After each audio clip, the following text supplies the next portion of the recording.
Here's the greatest essence of life, and that's living well.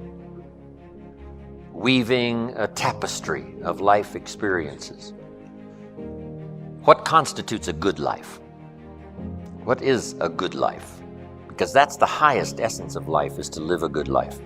Let me give you a pretty good list. Here's number one, productivity. You won't be happy if you don't produce.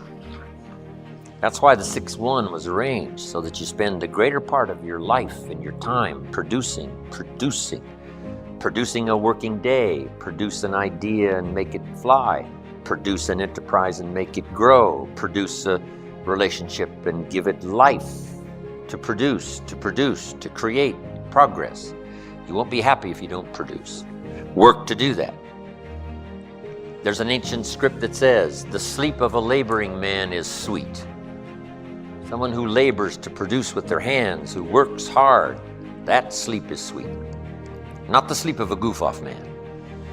Not the sleep of a drifting man. The sleep of a laboring man. Somebody who works, puts in the time and the effort and the work and the labor.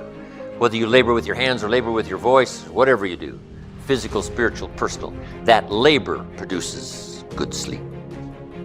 So we must produce. But here's the rest of a good life. Next is friendship. The greatest support system in the world probably is friendship.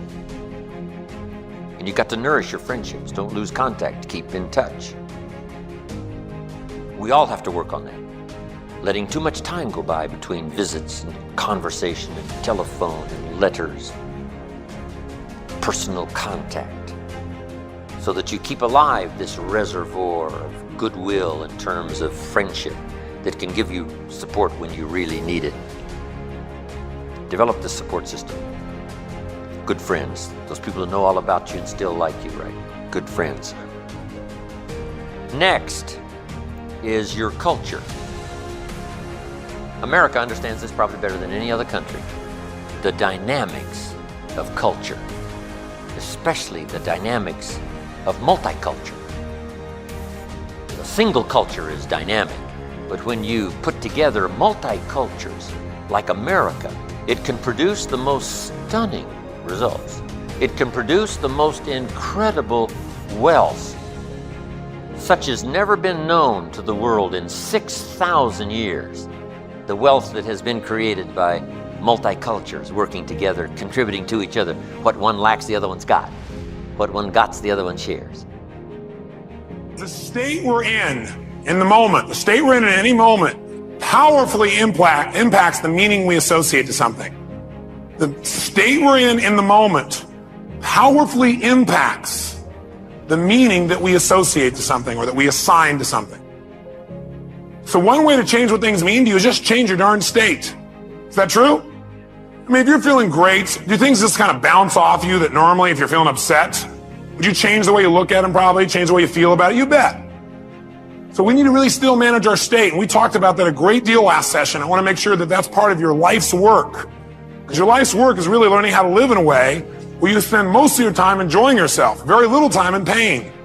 Most of your time in pleasure, very little pain. And living your life hopefully in a way where not only do you feel good all the time, but the people around you feel good just by being around you. That because they're around you, they feel a lot less pain and a ton of pleasure.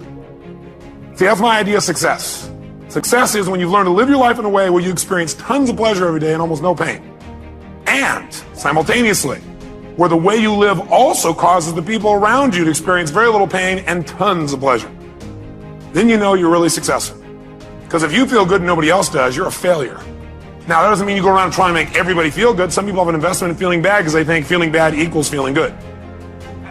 Are there people that believe that, yes or no? Yeah, because they think if I feel bad, then people will notice me or they'll love me more, or they'll help me more, or I'll get more attention, which means feeling good. People have weird crap they work inside their head about how to get to feeling good. Some people think I'm going to feel good when I make $1 billion. Some people are like, when I have this, this, and this, when I get married, have these many children, this and this, then I'll feel good. Some people have, well, I'll feel good if I feel bad because then people notice me and make me feel good. Or you could just like choose to feel good. Which one do you think might be a more intelligent approach? Because who's in control there?